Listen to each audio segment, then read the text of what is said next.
రోజు ప్రభుత్వ బాలికల పాఠశాలలో మధ్యాహ్నం భోజనం పెట్టే సమయం లోపల కొంతమంది విద్యార్థులు సుమారు 17 మంది విద్యార్థులు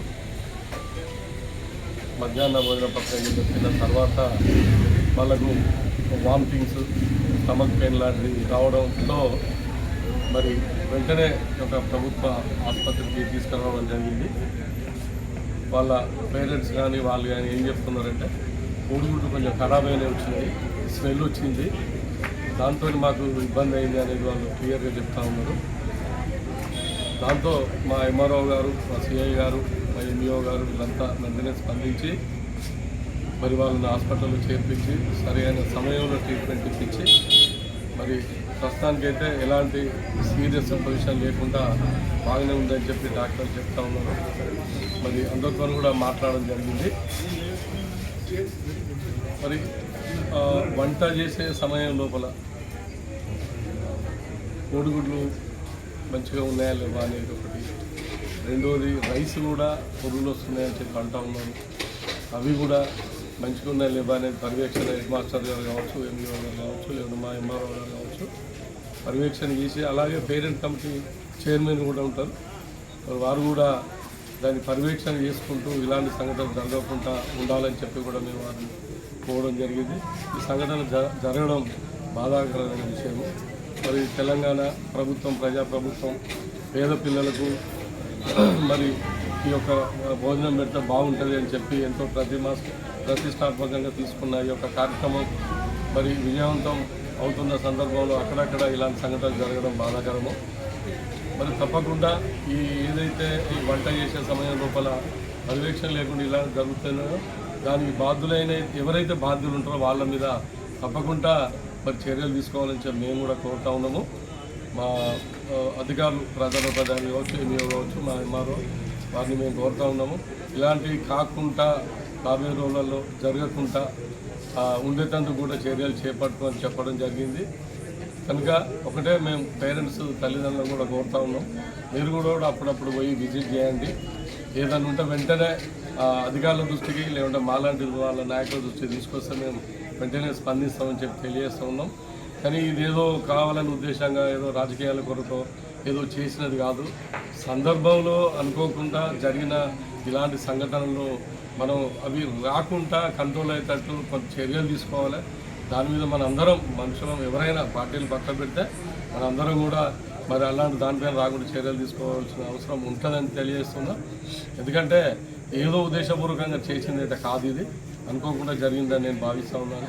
తప్పకుండా ఇలాంటి సంఘటనలు జరగకుండా దానికి సంబంధించిన అధికారులందరినీ కూడా మేము తప్పకుండా మాట్లాడతాము, రాకుండా చర్యలు చేపడుతుందుకు చర్యలు తీసుకుంటారని చెప్పి తెలియజేస్తూ ఉన్నాం.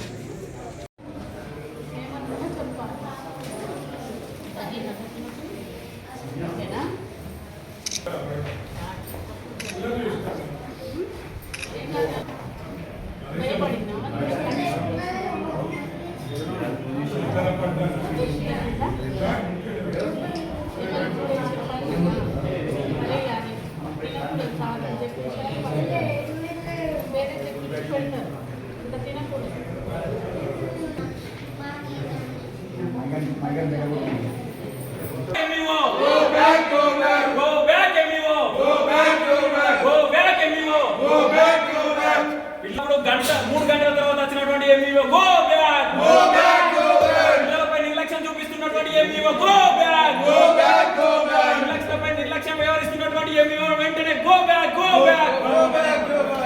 రావాలి.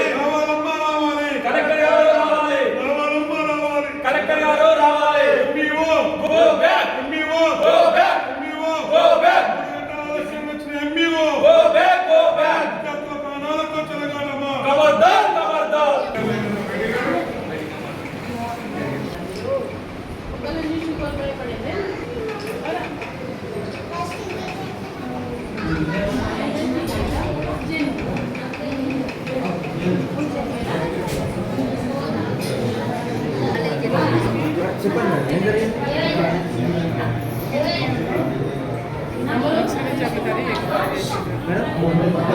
खिचड़ी करी बंडे పిచ్చిడి చేసినట్టు సీరియర్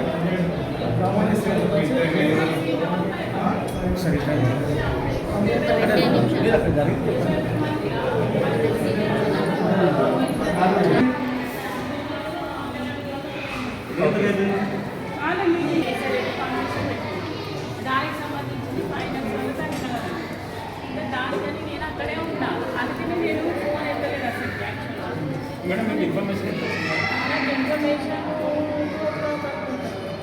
లంచ్ అయిన తర్వాత మాకు దగ్గర మేడం చేసింది కాదు నేను సైలెంట్ మోడ్లో పెట్టినా మీటింగ్ చెప్పేసి నేను ఇవ్వలేదు తర్వాత మీటింగ్లో చూస్తే ఏం మీటింగ్ కాదు మేము బయటకు వచ్చినాం మేడం చెప్పాము చాలా వాళ్ళకి ఇన్ఫర్మేషన్ ఇచ్చింది అంటే 2 గంటలకు మీకు ఇన్ఫర్మేషన్ వచ్చిన తర్వాత బస్ ఎక్కి వచ్చిన నేను బస్ ఎక్కి వచ్చారు. బస్ ఎక్కి వచ్చి ఈరోజు మీరు వెహికల్ తీసుకెళ్ళి లేదు ఇక్కడ హైదరాబాద్కి కారు రమ్మన్నా హైదరాబాద్ వస్తే హైదరాబాద్ డైరెక్ట్ ఇక్కడ వచ్చిన ఆన్ ద రికార్డ్ మేడం మీరైతే ఈరోజు మీరు వెహికల్ వాడలేదు. వాడాలి హుజరాబాద్ నుండి ఇక్కడికి తమిళనాడు మీరు వెహికల్ వస్తుందా వాడలేదా మేడం అంటే ఎలక్ట్రిక్ వాడాలి నేను వాడాలి వెహికల్ బస్సులోనే వస్తా వస్తుంది బస్సులోనే వస్తా ఇక్కడ ఓన్లీ గవర్నమెంట్ నుంచి వెహికల్ అలా తీసుకొని జమ్మికుంటలో వాడతా జమ్మికుంటలో కారు కార్యాలయానికి ఫోన్ చేసిన హైదరాబాద్ వాళ్ళు లేట్ అవుతుంది అంటే నేను Hyderabad okay okay bus journey అయినా కూడా 2.5 గంటలు పట్టదు కదా మేడం.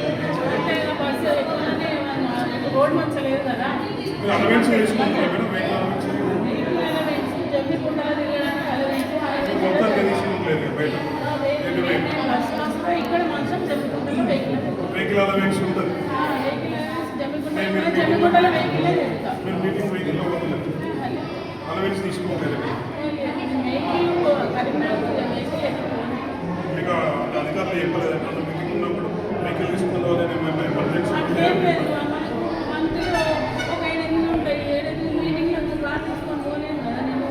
వెహికల్ అలవెన్స్ అంటే ఏం రాదు నాకు వచ్చేది 500 అలవెన్స్ వస్తుంది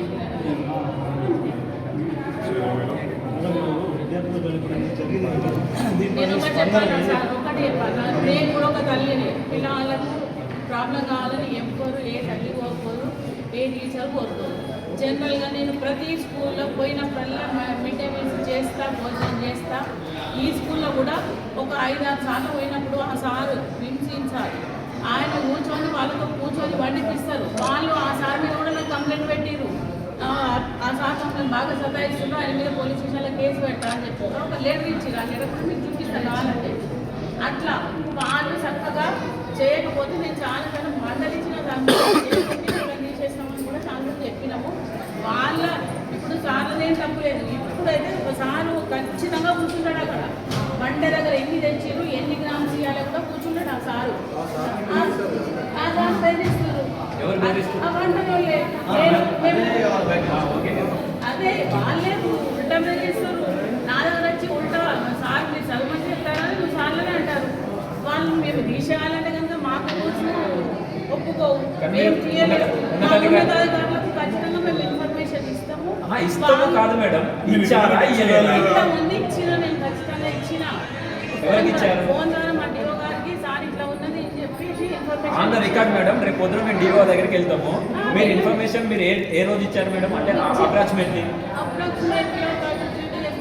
సార్ ఇట్లా జరిగింది అని చెప్పేసి ఫోన్లో అయితే రిపోర్ట్ రాసియమ్మా అని చెప్పారు సార్ ఓకే రిపోర్ట్ ఇచ్చారా రిపోర్ట్ ఇవ్వలేదు సార్ ఇప్పుడు నాకు వేరే భాషలో ఉంటే నేను ఇవ్వలేదు నేను ఇద్దాం అనుకున్నా జనరల్గా చెప్పాలంటే ఆ స్కూల్లో మంచిగానే వాడుతారు ఆ సార్ ఖచ్చితంగా ఇంట్రెస్ట్ తీసుకుంటారు కాకపోతే ఇవాళ 71 మెంబర్స్ ఉంటారు సార్ 71 మెంబర్స్ ఉంటే ఒకరిద్దరు పిల్లలకు ఏమన్నా కొంచెం ఏమన్నా ఆయుధంగా ఏమైనా తెలియదు ఏదో అస్వస్థత గురైంది దేని వల్ల నాకు తెలియదు దేని వల్ల తెలియదు దాంతో చిన్న చిన్న పిల్లలు కదా వాళ్ళు ప్యానిక్ అవుతారు అయ్యో ఏమైంది అని ఒకళ్ళని చూసి మీరు ప్రాక్టికల్ గా అక్కడనే ఉన్నట్టు ప్రత్యక్షంగా మీరు చూసినట్టు ఎట్లా చెప్తారు మేడం 25 మంది వాళ్ళ అస్వస్థతకు గురై వచ్చారు మీరు ఒక్కరిద్దరికి అయితే మిగతా పిల్లలు డాక్టరే చెప్తుండ్రు నేను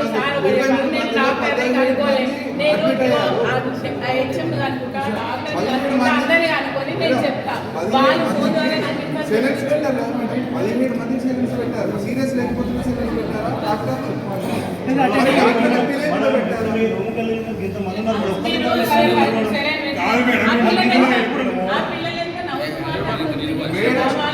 పిల్లలు పిల్లలు చిన్న పిల్లలు మూడో తరగతి అది ఎంత మంచుకున్న మేడం అదే మేడం వాళ్ళకి తగ్గిందని చెప్పేసి మనం ఆనందపడాలి, అంతేగాని వాళ్ళు నవ్వుతూ మాట్లాడుకుంటారు కదా, వాళ్ళకి ఏం రాలేదని అంటే నేను ఏంటంటే మేడం? అట్లాంటి నేను దాన్ని డివైడ్ చేసి చేయట్లేదు మాట్లాడగానే మేడం, మీరే అంటున్నారు. ఆ పిల్లలు ఏం చెప్తున్నారు, మేడం తగ్గిపోయింది, కడుపున ప్లేసింది తగ్గిపోయింది అని వాళ్ళు చెప్తున్నారు. అంతే తప్పితే వాళ్ళకు వాళ్ళు నటిస్తున్నారు. ఇలా వామిటింగ్ చేసుకునే వాళ్ళు ఎవరు లేరా? వాళ్ళు వామిటింగ్ చేసుకుంటున్నారు, మోషన్స్ అయినాయంట. ఎమోషన్స్ అయితే వాళ్ళు చెప్పలేదు సార్. నేను ఇప్పుడే వచ్చిన మేము ముందండి. నేను డాక్టర్ గారు ఉంటేనే కనుక్కొని అసలు ఏం జరిగిందనే చెప్తాను. మీరు ఇప్పుడు అడిగి మొత్తం ఏమైంది కాదు మేడం. 2 hours లో మీరు రివ్యూ చేయలేదా మేడం? ఈ బస్సులో రాన్న 2 hours లో మీరు రివ్యూ చేయలేదా? రివ్యూ చేస్తే వాళ్ళు చెప్పిన ఇన్ఫర్మేషన్ కదా నేను మీకు చెప్పింది. పిల్లలు కలిసింది కదా, పిల్లలు కలిసింది కదా. సార్ మీరు చూసినట్టు చెప్తున్నాను మీరే అన్నారు. అవును మేడం, మీరే అన్నారు. ఒక్కరిద్దరికి అయితే చిన్న పిల్లలకు, దానికి అయితే ఒకటి చెప్పాను, మీరు నేను ఏమన్నా మా పిల్లలకు ఏం కావాలని మాకు ఉంటుంది. అందరూ ఉన్నతాధికారులు కాదు మనం వెంటనే చర్యలు వాళ్ళు చర్యలు స్టేట్మెంట్స్ ఏదో మొన్న స్వామి వివేకానంద స్కూల్స్ మళ్ళీ ఇది ఒకటి మొత్తం అక్కడి రిపోర్టు ఇక్కడ రిపోర్ట్ అన్ని క్యాలిక్యులేట్ చేసుకొని మీరు వెంటనే ఉన్నతాధికారులతో ఏం చెప్తుందో ఏం జరగలేదు రేపటి వరకు మీరు బాధ్యులైన అందరినీ సస్పెండ్ చేయండి, అవసరమైన చర్యలు తీసుకోవాలి. లేకపోతే మీరు మెయింటైన్ చేసలేరు అని చెప్తే దాని గురించి రిపోర్ట్ కానీ వంట చక్కగా వండుతలేరు అని మెనూ కరెక్ట్ లేనప్పుడు పిల్లలకు కూడా ఇబ్బంది కదా. ఇప్పుడు ఒక పిల్లల చేసి వండండి అని చెప్తాము. అట్లా వండుతలేరు, ప్రభుత్వం తీసుకున్న మెనూ పిల్లలకు ఉపయోగపడేది కాదు. అదే పాటించమని అంటే మళ్ళీ మీరు అధికారులు మళ్ళీ ఇంకో మెనూ ఇచ్చి పాటిస్తున్నారా? వేరే మెనూ అంటలేను. నేనేమన్నా ఆకుకూరలు ఉన్నాయనుకో, ఆకుకూరలు ఏవి మంచిగా లేవనుకో, ఎందుకు లేవు? మంచిగా ఎందుకు ఉండవు? మంచిగా ఉన్నప్పుడే తీసుకొచ్చి పెట్టాలి కదా. దానికి సంబంధించి మేము బడ్జెట్ ఇస్తుంది కదా. వాళ్ళకి అదే చెప్తున్నా నేను. వాళ్ళకి అదే చెప్పినా. ఏదైతే మంచిగా ఉంటుందో అదే తెచ్చిపోయిందండి. పిల్లలకు మంచిగా పెట్టాలన్నారు, మరి ఈరోజు ఎందుకైంది ఇట్లా? దేవునికి తెలియాలి. వాళ్ళ ముందట వంట చేసిన గుడ్లు ఏ షాప్లో ఉంటారు? సాయి హెల్త్ సెంటర్లో ఉంటారు. మేము ఒక్కరమే కాదు, 10 మంది తీసుకుపోతారు. పిల్లలు తీసుకుపోతారు. ఇక్కడ బాయ్స్ స్కూల్లో చిన్న ఉర్దూ మీడియం వాళ్ళందరూ ఎక్కడే తీసుకుపోతారు. వాళ్ళందరూ తీసుకుంటారు.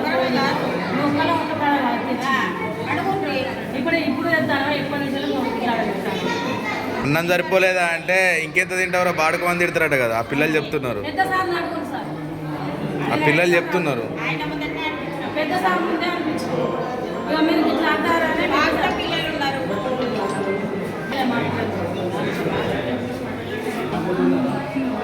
మొత్తం ఎంతమంది సిగర్ ఇప్పుడు 1 2 3 4 నాన్న నీ పేరు ఏమైంది మీకు? అవునా, బాగా పెడతలేరా ఫుడ్? అవునా, ఏం పెట్టిల్లానా?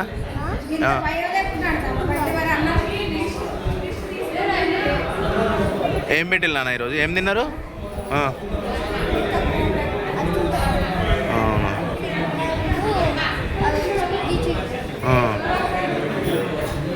మంచిగా లేవా? బాగా పెడతలేరా? ఏమనిపిస్తుంది మీకు?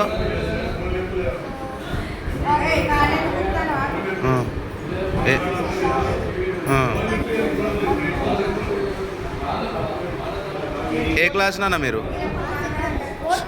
4th. ఏమనిపిస్తుంది?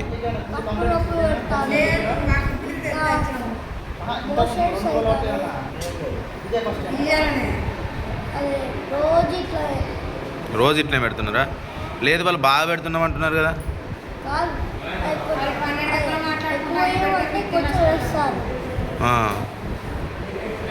ప్రిన్సిపల్ సార్ కంప్లైంట్ ఇచ్చారు, దాని ఇట్లా పెడతారని చెప్పేసి ప్రిన్సిపల్ సార్ ఎప్పుడు చెప్పలే. ఎందుకు మిమ్మల్ని ఎవరైనా భయపెడుతున్నారా, బెదిరిస్తున్నారా?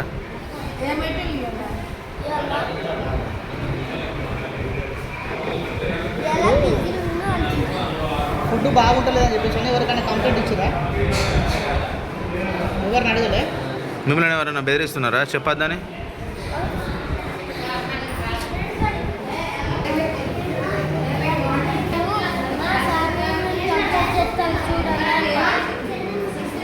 బెదిరిస్తున్నారా వాళ్ళ?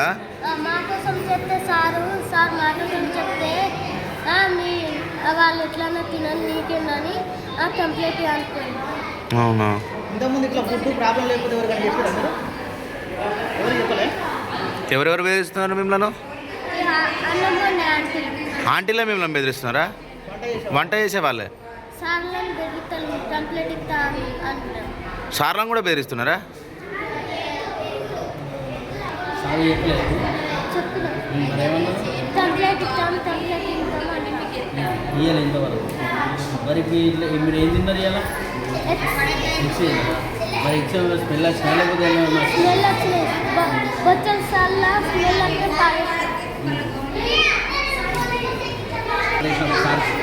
చెప్తున్నా అప్పుడేం పట్టించుకో చెప్తే పెద్దసారి చెప్తామన్నారు. మరి ఇలా మీకు లోపల ఏమైతే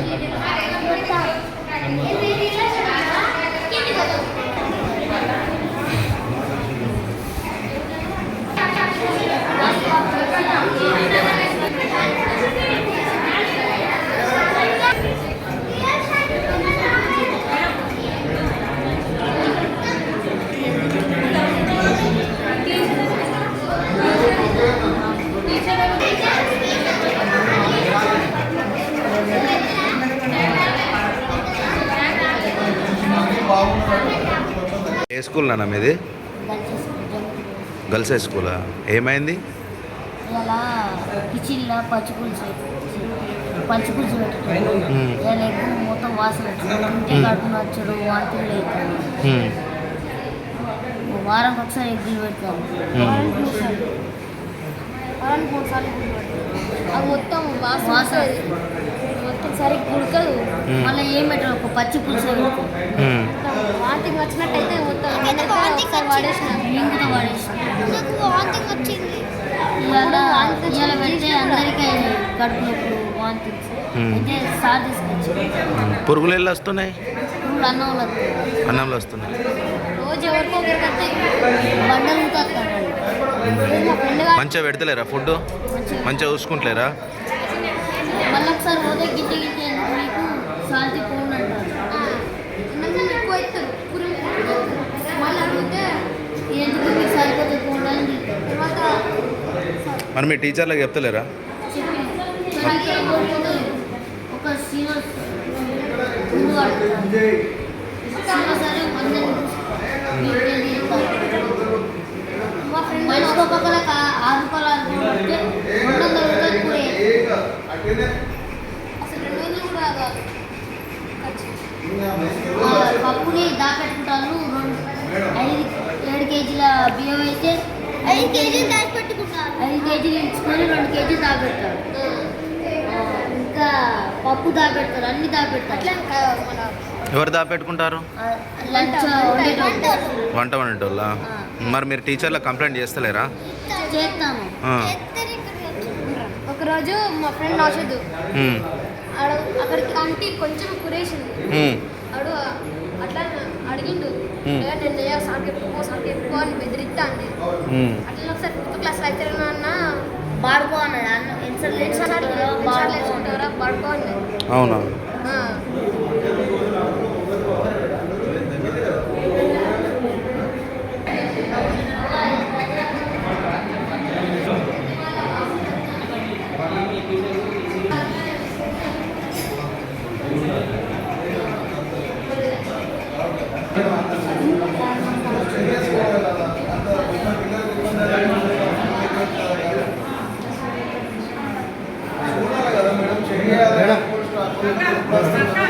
ఏ స్కూల్ నాన్న మీది? గవర్నమెంట్. ఏమైంది మీకు?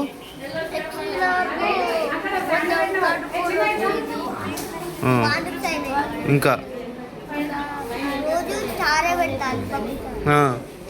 ఇంకా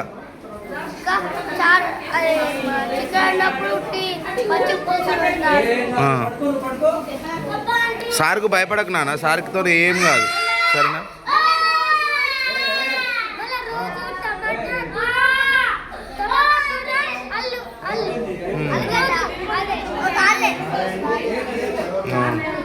పురుగులు ఎలా వస్తున్నాయి? అన్నంలో పురుగులు వస్తున్నాయా? అవునా? ఇంకా బాగా పెడతలేరు అన్నం? అవును. ఇప్పుడు మీకు ఏమైంది? వామిటింగ్ చేసుకున్నారా?